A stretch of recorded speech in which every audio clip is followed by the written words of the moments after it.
انت عارف، في عز الوقت اللي انت شايف فيه انها ما بتتحلش هي بتنحل، وفي عز الوقت اللي انت شايف انها متعقده فيه هي بتتسهل، وفي عز الوقت اللي انت فاكر ان انت لوحدك ربنا معاك قدام الدنيا كلها. بس انت تصدق ده، تصدق ان اللي بيحصل في حياتك ترتيبات ربنا الجميله فيها جبر ليك، تصدق ان حتى المشاكل والضغوط اللي انت بتمر بيها ربنا عاملها لك عشان ده اختبار بتقوى بيه، تصدق ان كل مجهود بتبذله حتى لو النتيجه مش باينه قدامك ان ربنا هيديك حق المجهود ده، تصدق يا جدع ان اللي جاي حلو، ان اللي جاي جبر، ان اللي جاي سعاده، ان اللي جاي حلول لكل المشاكل، جبر لكل المجهود اللي انت بتعمله، ستر ورفعه وغطى من ربنا لكل حاجه.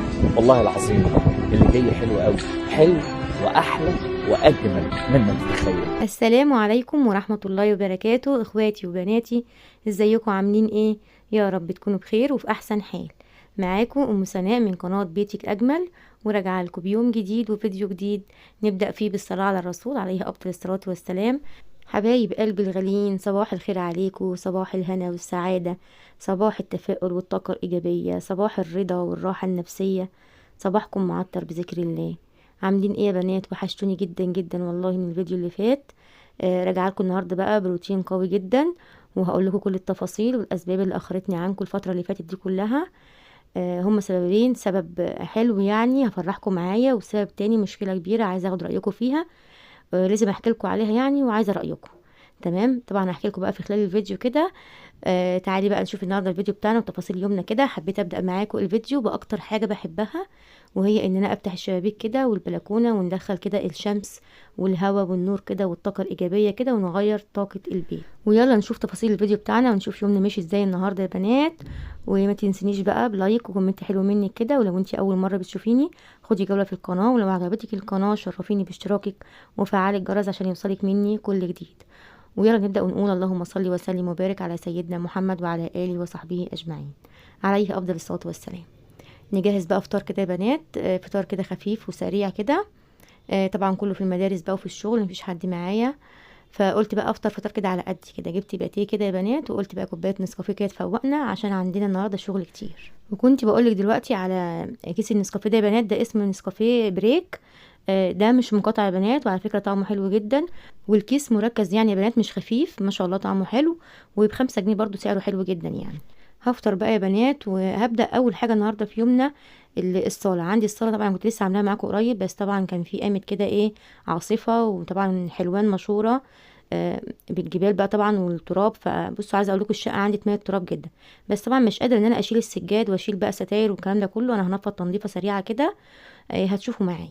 وتعالوا بقى لكم على حاجه مهمه كده وانا بعمل معاكم بقى الصاله كده وننضفها مع بعض. اول حاجه يا بنات، الفيديو ده مش جديد، الفيديو ده معمول من الاسبوع اللي فات.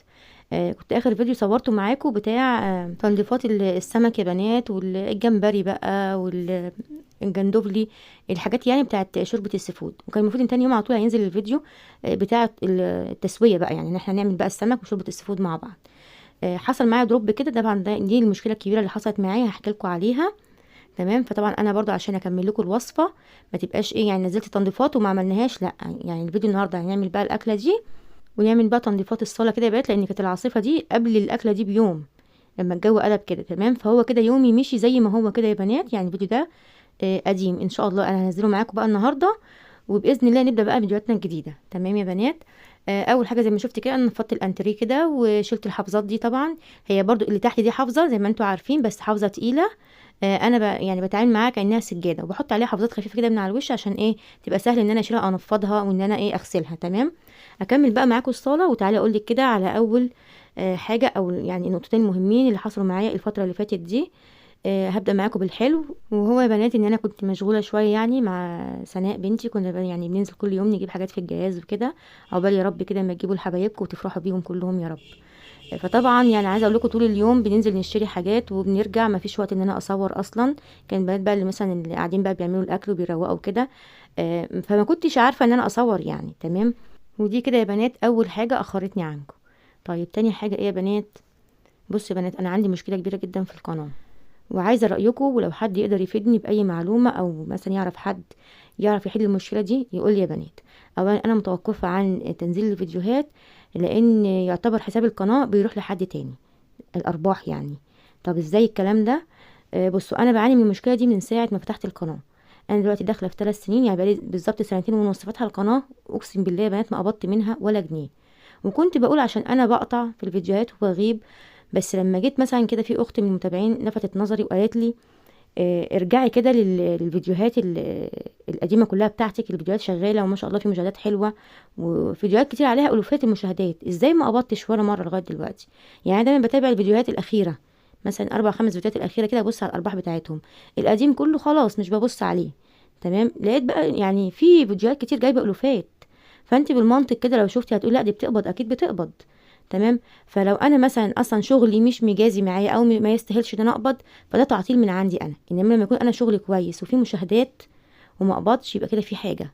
حاولت اتواصل مع كذا حد يا بنات وكده، لان انا شاكه ان الحساب بتاعي حد اخترقه او غير الحساب بتاعي بتاع القناه. اتواصلت مع ناس كتير جدا، وطبعا دي المشكله اللي وصلتني للي انا فيه دلوقتي. ان كل ما يعني كنت كل ما اتواصل مع حد يقول لي هاتيلي الايميل بتاع القناه او الباسورد بتاع القناه عشان اعرف لك المشكله فين. فاصبح كده الباسورد بتاع القناه موجود مع ناس كتيره جدا.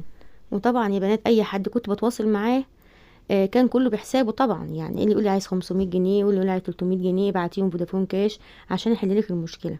فده كله مش مهم، المهم ان انا تعبي ومجهودي ما يروحش. تمام. المهم ان انا الاقي حل. فلغايه ما اتوصلت في الاخر مع يعني شخص كده محترم طبعا مشهور ان هو حل لي المشكله اللي في القناه. والحمد لله كانت الارباح متوقفه جدا خالص، ما كانش فيه اعلانات ولا كان فيه ارباح خالص على القناه. الكلام ده من فتره، من حوالي يعني سنه كده. حل لي المشكله والحمد لله، يعني احنا ماشيين لغايه دلوقتي، وده الشخص اللي انا واثقه فيه بصراحه. تمام. ايه اللي جد بقى دلوقتي او ايه المشكله اللي حصلت؟ هقول لكم يا بنات، وخليكم معايا لاخر الفيديو. والاول بقى كده شوفوا معايا كده الصاله بعد التنظيف، يعني ما شاء الله اللهم بارك. طبعا انا كنت غاسله معاكم الحفاظات والستاير والمفارش والبيضات وكل حاجه وفرش الانتريه قبل العاصفه اللي حصلت دي. فبس هي مجرد تنفيضه كده ما شاء الله رجعت الصاله تاني بتلمع وزي الفل زي ما انتم شايفين. وغيرت البيضات بقى يا بنات برضو بتاعت الانتريه كده. انا عندي كذا غيار يعني، طبعا عشان هو ابيض ما بيستحملوش بيتوسخوا بسرعه، فلازم اغير على طول كده يا بنات. وطبعا في اليوم ده يا بنات انا صحيت بدري وبدات شغل بدري عشان اخلص وانجز كده. يعني كنت خلصت الصاله كده على الظهر يا بنات، عشان ايه الاكله بتاعتنا النهارده لازم تتاكل كده ايه بروقان كده وبمزاج عالي، والواحد مبقاش وراه حاجه والدنيا رايقه كده. ويلا بقى ندخل على المطبخ يا بنات. احنا كده خلاص روقنا الشقه كلها، حتى الاوض البنات عملوها امبارح، فالشقه رايقه ما شاء الله زي الفل. ندخل على المطبخ بقى قبل ما نبدا اكلتنا النهارده. وتعالي اقول لك على شويه افكار كده ونكمل مع بعض تجهيزات رمضان. وزي كل شهر وزي ما انا متفقه معاكم يا بنات، كل شهر هشيل ازازه زيت وكيلو سكر او مثلا كيلو رز او شويه توابل اللي تقدري عليه. وبنشيل من شهر 8 يا بنات. يعني احنا كده بنقول ايه من شهر 8. عندك 8 و9 و10 و11 و12 ما شاء الله. 5 كيلو سكر، 5 ازايز زيت، برضو شايله علبه سمنه. يعني ان شاء الله باذن الله هي كرتونه كده وبنجمع فيها كل حاجه، وهنيجي قبل رمضان هنطلعها ونشوف عندنا ايه ونكمل احتياجاتنا. تمام. ده كيلو سكر انا بقول لك جايباه من بره مش سكر تموين. ده سكر التقوى برضو جميل وفاتح كده حلو يا بنات للحلويات. برضو كيلو رز. دي الحاجات مالهاش دعوه بحاجه البيت يا بنات، دي حاجات اللي انا جايباها زياده هشيلها لرمضان. تمام. يعني احنا ازازه الزيت وكيلو السكر دول من التموين. وعلبه السمنه برضو دي زي ما قلت لكم فرق السلعه بتاعه العيش بكمل عليها، بحط عليها 100 جنيه او 120 مثلا واجيب علبه السمنه. تمام كده يا بنات. وكيلو السكر ده برضو انا شارياه من بره. يبقى كده الحاجات دي بتاعه رمضان مالهاش دعوه بالبيت. لقيت كمان بقى عرض صلصه عند التاجر اللي انا بجيب من عنده، تاجر الخضار والعلافه والحاجات دي. ما شاء الله الاربع برطمانات دول يا بنات ب50 جنيه. يعني البرطمان ب12 جنيه ونص، طبعا مش حاجه. طبعا هي حلوه جدا ومهمه طبعا للطبيخ بقى كده. ساعات بنلاقي كده الطماطم بتبقى لونها فاتح كده يا بنات ما بتبقاش حلوه، بيجي عليها وقت كده يعني. فبرضه معلقه صلصه كده حلوه. بتعملي بيتزا، المهم الصلصه مهمه برضه. لقيت كمان عرض الخل ال3 ازايز بكام ب20 جنيه يا بنات. خل الماسة برضو خل حلو. بصوا بقى انا هخلي علبة صلصة للبيت وهشيل 3، والخل برضو هخلي واحدة في البيت وهشيل 2. طب هشيل 2 في رمضان ليه؟ واحدة بخليها لتنظيف اللحوم والحاجات دي، والتانية للأكل يا بنات. تمام كده. طيب تعالوا نشوف جبنا ايه كمان يا بنات. جبنا الكاتشب ودبس الرمان ده.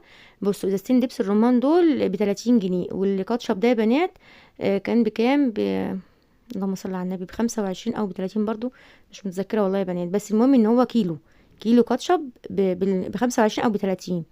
هتاكد برضو وابقى اقول لكم من الفاتوره يعني. تمام. طبعا انا كنت بعمل الكاتشب على طول في البيت هنا قبل رمضان. بجهزه كده يعني. بس طبعا لقيت دوت يعني توفير كبير وكميه كويسه. فالمهم انا كده هشيل اهو برطمان صلصه وازازه خل. تمام. وبقيه الحاجات دي كلها بقى هشيلها لرمضان. يعني انا خليت لي البيت برطمان صلصه وازازه خل بس، والحاجات الباقيه دي بقى زي ما قلت لكم كمان هنشيلها كده لرمضان، ملهاش دعوه بمشتريات خزين البيت. خزين البيت زي ما هو، ما جيتش جنبه. تمام. اهم حاجه ان احنا نفضل زي ما احنا مكملين مع بعض كده، لان الحاجات دي هتفرق معانا جدا يا بنات، هتفرق معاكي جدا. يعني بص الحاجات دي شويه حاجات بسيطه خالص اللي شلناها النهارده، بس عامله مبلغ. وعلى فكره يا بنات انا ما نزلتش جبتهم مره واحده، انا طول الشهر بجيب حاجه في حاجه وبجمعها معاكم اخر الشهر واصورها معاكم. تمام. يعني المهم ان تقدري عليه تجيبيه، هيجي في الاخر يجمع معاكي مبلغ كويس وهيوفر لك المبلغ ده. بقى تقدري مثلا انت تجيبي يا مش رمضان، تجيبي مثلا لحوم زياده عشان خاطر الصيام، تجيبي تجهزي حاجات للبس العيد. يعني هو التوفير بيجي كده يا بنات، وطبعا بيوفر لنا مبلغ نحطه في حاجه تانية. تمام. تعالوا نشوف برضو جهزت ايه تاني رمضان. اول تجهيزاتي بقى، اول تفريزاتي من الفاكهه. وبصوا يا بنات الجوافه كانت ب20 جنيه، جبت 2 كيلو ونص ب50. تمام. وبصوا انا طبعا غسلتها كويس جدا، وببدا بقى ان انا ايه اشيل كده اي جزء غامق، هي مش حتت بايظه ولا حاجه، بس اي جزء غامق كده مطرح مثلا القفص او الكلام ده بتشيليه عشان ما يغمقش معاكي الجوافه لما تيجي تعمليها عصير. وبقطعها كده يا بنات حلقات، لو جوافه كبيره زي ما انت شفتي اقسميها نصين كده، وبعدين برضو خديها حلقات كده. لو عملتيها مكعبات هتبقى صعبه بعد كده في ان هي تفك معاكي، يعني لما تطلعي الكيس هياخد وقت عبال ما يفك من التلج. انما لما بتعمليها حلقات كده بتسهل عليكي وتفك بسرعه. تمام. ما بشيلش منها البذر يا بنات خالص، لان البذر ده بيبقى فيه السكر او الحلاوه بتاعه الجوافه، هو ده اللي بيديها طعم. بس لما باجي اعملها بصفيها في مصفى ضيقه جدا. طبعا انا هاخد جزء من الجوافه النهارده وهعمل بيه عصير، هتشوفي معايا في اخر الفيديو عشان اقولك برضه انا بعملها ازاي. تمام. يعني بعملها بطريقه يا بنات مش محتاجه اصلا تحطي لها لبن، لان زي ما قلت لك بنشيل القطع الغامقه دي كده عشان ما تبقاش ايه غامقه معانا في العصير. بتلاقي الجوافه بقى فاتحه معاكي كده من غير بقى ما نحط لها ليمون ولا اي حاجه، ما بتسودش معانا خالص. تمام يا بنات. المهم بقى عايزه اقولك على فكره بس في موضوع التفريزات ده، انتي فرزي على قد امكانياتك وعلى قد ظروفك. يعني انا مثلا ساعات متيسر معايا ان انا انزل اجيب شروه على بعضيها، كميه مثلا جوافه 10 كيلو على بعض، مثلا 5 كيلو برتقان، 5 كيلو استفندي. تمام. مثلا انا مش هقدر اجيب الكميات دي دلوقتي كده، انا بجيب لبيتي ومثلا خلاص كلنا كلنا وشبعنا تمام بألف هنا وشفا، باخد الزياده افرزه. لو كل يوم هتشيلي كيس، كل ما تنزلي السوق مثلا في التفريزات عموما بقى، مثلا جبتي مثلا طماطم، جبتي 2 كيلو، خدتي كيلو للبيت، الكيلو تاني فرزيه. يعني مش شرط تنزلي تجيبي قفص طماطم، مش شرط، لا ما تضلعيش نفسك، امشي على قد امكانياتك. يا بنات احنا في فتره مضغوطه جدا، داخلين على امتحانات، عندك مراجعات، عندك ملازم، يا دوبك ياخدوا 15 يوم اجازه، وبص تلاقي نفسك داخله على الترم الجديد، محتاجه كتب خارجيه، محتاجه ادوات. فطبعا ربنا يعيننا جميعا يا رب، يجعل تعبنا في فايده كده وينجح ولادنا كلهم يا رب. المهم لازم تخطفي حاجه في حاجه على قد ما تقدري، ومش شرط بقى تملي الفريزر، ومش شرط تجيبي من كل الخضار اللي في السوق. اقعدي مع نفسك واعملي حسبه كده، وشوفي انت هتحتاجي كام وجبه في الشهر، في شهر رمضان.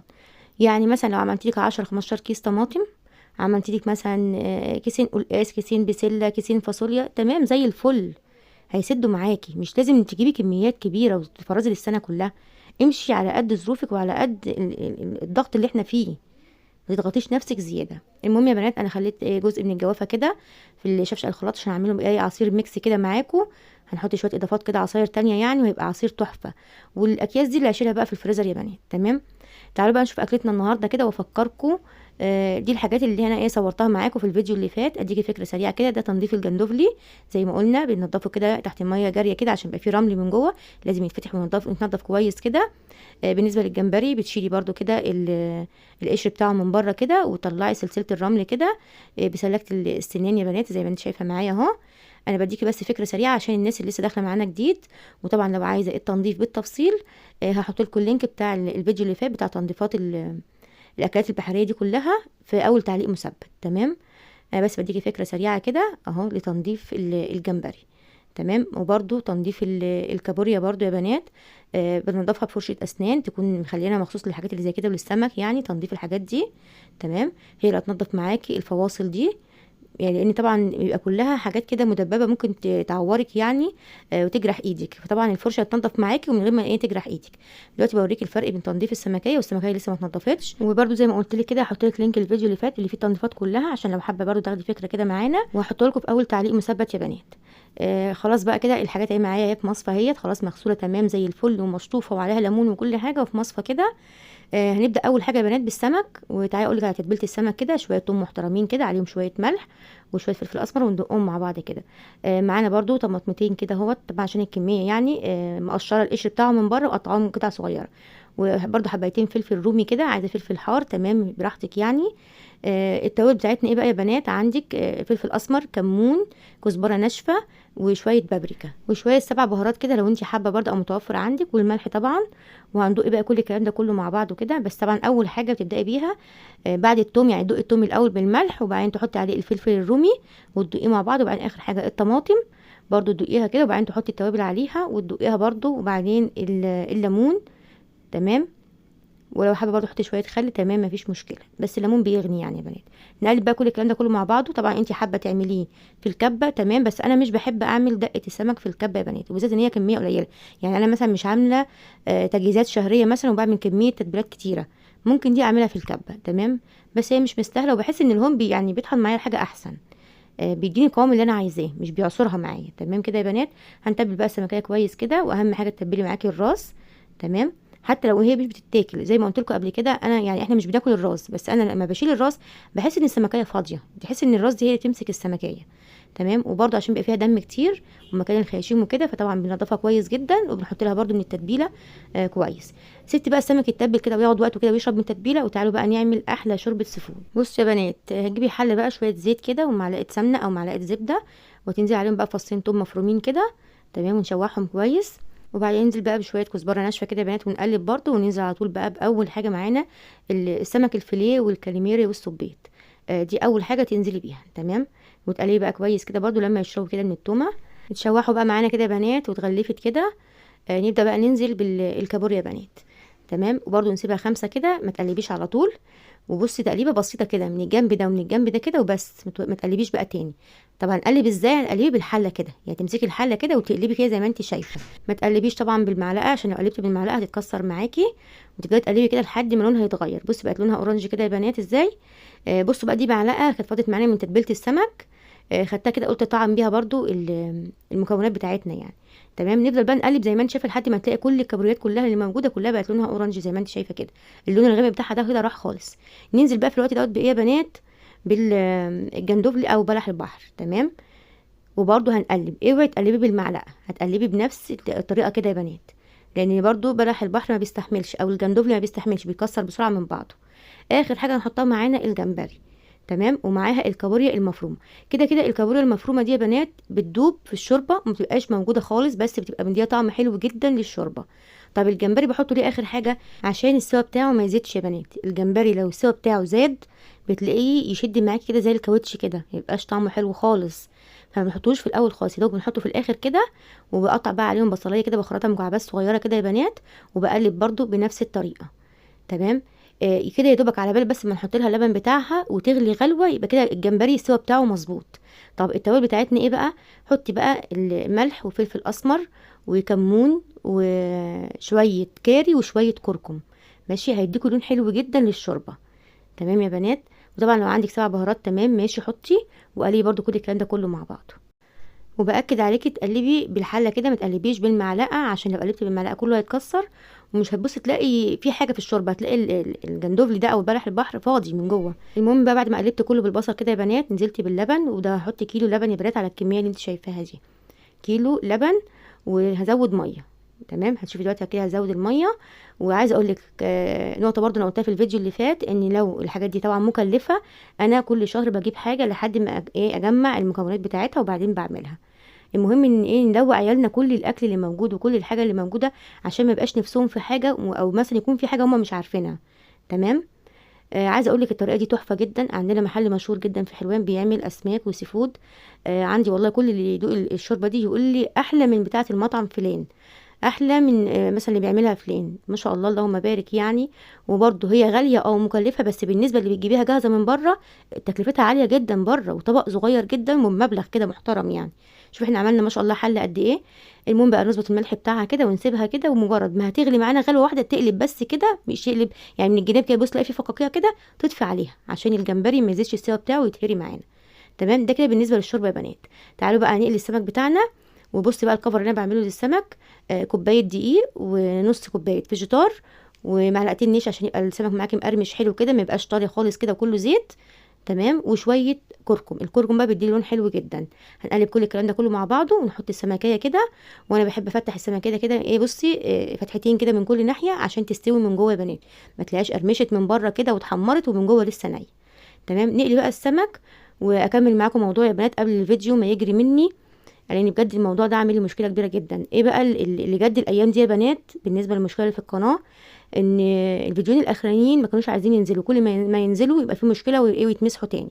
طب عدينا وخلاص، ببص لقيت لي جات لي رساله ان الارباح بتاعتي اتسحبت يا بنات. يعني هقول لكم كده بكل صراحه وبكل وضوح، انا بقالي 2.5 سنين كل اللي جمعته ارباح عندي على قناتي 2800 جنيه. اتسحب ال 2000 جنيه وسايبين لي 800 جنيه بس. طب ازاي الكلام ده حصل؟ انا مش فاهمه. هظهر معاكم دلوقتي الرسائل اللي جات لي برضو، عشان ايه لو حد عنده حل يقول لي يا بنات.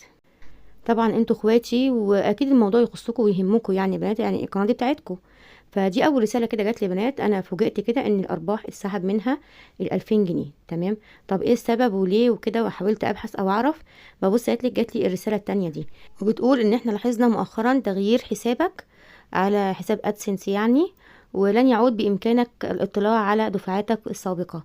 انا ما قبضتش اصلا، ما كانش عندي دفعات قبل كده، وانا ما غيرتش حسابي يا بنات، هو حسابي اللي مفتوح على القناه. فطبعا اكيد كده في حاجه مش مظبوطه. انا لا قبضت منها قبل كده، ولا عندي اي دفعات خدتها، ولا غيرت الحساب. برضو مع البحث جات لي الرساله دي وبتقول يا بنات ان كانت دفعاتك السابقه مرتبطه بحساب اخر على ادسنس. يعني كل دفعاتي مرتبطه بحساب تاني، وطبعا اتسحبت وانا ما اعرفش. المهم بقى على كده وبس يا بنات؟ لا، فوجئت مره واحده انا جايه ادخل على القناه من الصفحه بتاعتي، من صفحتي انا، مش بدخل من اليوتيوب زي ما انتوا مثلا بتدخلوا على اليوتيوب تشوفوا القناه. لا، في صفحه عندي انا اللي برد فيها على التعليقات بتاعتكم. استنى بس الاول كده اقول لك انا بعمل الرز دلوقتي. ده رز بلدي يا بنات، رز عادي مش رز بسمتي، بس انا بعمله بطريقه الرز البسمتي جنب السمك. بنشوح الرز عادي كده بالزيت مش بسمنه خالص، وبنحط له بقى فلفل اسمر وكمون وسبع بهارات وقرفه عيدان وليمون بنزهير وكاري وكركم والتاني ورق لوري. تمام، طبعا تحطي الملح بتاعه ومكعب مرق الدجاج، وبخرط له بصلايه كده مكعبات برضو، مش بحمر البصلايه في الاول يا بنات. لو حمرت البصلايه في الاول هتديكي الرز اللي هو البني بتاع السمك. لا، انا بديها كده ايه، بصي تشويحه مع الرز، مش عايزه لونها يتغير عشان ما يبقاش طعمها باين. تمام، هي بس بتسكر الرز معاكي. هنشوحه مع بعض كده ونحط له الميه بتاعته عادي، مش زي الرز البسمتي، لا الرز بتاعنا العادي. تمام يا بنات، المهم كده طلعت اول سمكتين، واهم حاجه ان انت تصفي السمك، تصفي قصدي الزيت بعد ايه اول قليه كده يا بنات. ولو لاحظتي انا مش بكتر الزيت قوي، لان الزيت بتاع السمك انا برميه، فما ايه ما بهدرش الزيت معايا. تمام، وهو برضو ما شاء الله السمكيه برضو يعني غطسانه في الزيت عادي اهي. المهم ان انت ايه تصفي الزيت كده عشان بواقي الخلطه اللي بتقع في الزيت كده يعني. المهم بقى يا بنات، الصفحه اللي انا بقولك عليها دي اللي انا بدخل منها بعرف الارباح بتاعتي، برد على التعليقات بتاعتكم اللي هي خاصه بيا انا. تمام، لقيتها اتمسحت. متخيلين يعني ايه؟ كل ما اجي ادخل عليها يقول لي حدث خطأ ما، لقد حدث خطأ ما. طبعا قعدت 3 ايام انا مش عارفه حتى اعرف ايه اللي ماشي في القناه، مش عارفه اشوف تعليقاتكم، مش عارفه ارد على حد. انا فوجئت يعني، انا بعد كده حاولت ان انا افتح الصفحه مره واثنين وثلاثه، ومسحت حاجات كتير من على التليفون، والمهم غيرت برمجه التليفون وحاجات كتير كده. كنت في 3 ايام معاناه، وهتجنن، حاسه ان في حد ماشي ورايا بيخرب الدنيا ورايا كده. المهم يا بنات الحمد لله يعني عرفت يعني اوصل للصفحه وفتحتها. طبعا لقيت في تعليقات كتير طبعا، ومعلش ان انا يعني بعتذر ان انا ما ردتش عليكم، زي ما بقولك كده اللي حصل معايا. المهم بس يا بنات دلوقتي هكمل لكم برضو الموضوع، معلش الموضوع طويل بس الفيديو بيجري مني، وانا عايزه احكي لكم عشان تشاركوني الموضوع دوت، ولو عندكم حل تقولوا لي. بصوا بقى شوربه السفود وجمالها وحلاوتها وطعمتها كده يا بنات، ما شاء الله اللهم بارك. بصي اللون والطعم بقى ما اقولكوش بجد والله العظيم يا بنات. محدش يستغرب ان انتي تحطي لبن على السمك. على فكره انا كنت اول مره اجربها اقول ازاي يعني. هو ممكن تستبدلي اللبن بالكريمه، كريمه الطبخ، بس احنا يعني بنقتصد شويه يعني كفايه اصلا الحاجات نفسها غاليه جدا ومكلفه. المهم زي ما انتم شايفين بقى ما شاء الله برده الرز كده مفلفل ولامع كده وجميل، وعايزه اقول لك بقى طعمه برده تحفه والله، ما يختلفش عن الرز البسمتي حاجه يعني. وكانت احلى غدوه كده وبالف هنا وشفا. قلت بقى اعمل معاكم بقى العصير اللي هو ميكس عصاير كده يا بنات. هو مش كوكتيل لان ما فيش فاكهه قطع هتتحط في العصير، لا ده ايه ميكس عصاير كده. عندي كيوي اللي كنت مفرزاه معاكم، وعندي الكاكا برضو، في عندي 3 حبات كاكا كده مش كتير، والجوافه اللي انا قلت لكم عليها في اول الفيديو. هنعملهم مع بعضيهم كده، وهي كل حاجه لوحدها، وبعدين لما نيجي نصب في الكوبايات هنصب جزء جزء كده وهتشوفي معايا، ونكمل بقى موضوعنا يا بنات. المهم بقى يا بنات ان انا اتواصلت مع حد يعني مشهور على اليوتيوب بيحل مشاكل القنوات وكده، وعرضت عليه الرسائل دي، وقال لي خلينا متفقين ان مش انت لوحدك اللي ارباحك اتسحبت، في قنوات كتير كده وفي مشكله في اليوتيوب نفسه. طيب ما هي ما استحبتش كده وخلاص، في مشكله عندي في الحساب، في حساب اتغير وفي حاجات كده حصلت. فطبعا برضو مشكور يعني، ما ردش عليا، مع اني كنت يعني في بدايه كلامي مع اي حد تبع القنوات يعني ويحل مشاكل بقول له المبلغ اللي حضرتك عايزه هبعته لك. فطبعا يعني ما ردش عليا اصلا خالص. فالمهم يا بنات دلوقتي انا قعدت يعني الاسبوع ده انا مش قادره اصور، نفسيتي تعبانه مضغوطه جدا، حاسه ان انا شغلي كله لحد تاني، حد تاني بيسرق شغلي، بيسرق ارباحي يعني. المهم في نفس الفتره كده اتصلت بيا اخت وقالت لي هي شغاله في بيع القنوات يعني، فقالت لي اشتري منك القناه قصدي وكده. فقلت لها طب ليه اشمعنى قناتي انا؟ قالت لي قناتك شغاله وكويسه وفيها متابعين وكده، بس انت مش منتظمه، فممكن طالما انت مش منتظمه اشتريها منك. قلت لها لا انا مش منتظمه لظروف تمام بتحصل معايا، وانا عمري ما ابيع القناه. قالت لي ليه؟ بيعيها وافتحي غيرها. فطبعا قلت لها لا مش هبيعها، انا ما اقدرش ابيع متابعيني وابيع اخواتي، معلش يعني في ناس معايا بقالها سنين، يعني في ناس بقالها اكتر من سنه ونص سنتين معايا، ما بيفوتوش فيديو، طبعا على عيني وعلى راسي وربنا ما يحرمني منكم ابدا يعني. القناه ديت مش فيديوهات بتنزل كده، الفيديو دوت بياخد مني وقت كبير جدا ومجهود كبير، وكل كلمه بتتجهز وكل لقطه بتتجهز وشغل شغل. انا لو مش هقبض منها خالص اسيبها مفتوحه كده، لو مش هنزل حاجه في الفيديوهات او في القناه هسيبها برضو مفتوحه كده، يعني كفايه ان انا سايباها البنات المبتدئه يعني تستفاد تتعلم حاجه. يعني انا عمري ما هفرط في القناه مهما كان المبلغ ومهما كان يعني. هي قالت لي هسيبك حساب القناه تفتح بيه قناه جديده، وعادي قولي للمتابعين كلهم يشتركوا معاكي في القناه الجديده. فطبعا انا رفضت الموضوع تماما ونهيت معاها الكلام خالص تمام. بس انا تعبانه يا بنات، انا تعبانه وزعلانه، زعلانه لان حاسه، عارفه انت لما تكوني انت اصلا شغلك مش جايب فلوس عادي يعني خلاص المشكله من عندي انا، ان لما يكون انت شغلك كويس بس في حد بيضحك عليكي او في تعبك بيروح لحد تاني، وان انا مش فاهمه، لان طبعا زي ما بيقولوا كده سياسه يوتيوب حاجات كده. احنا يعني احنا شاطرين في التصوير في الطبخ في كل اللي احنا بنعمله في الافكار اللي بنقدمها، بس مجال اليوتيوب ده كله كده مجال كبير جدا علينا، عايز دراسة اللي هو اليوتيوب نفسه يعني.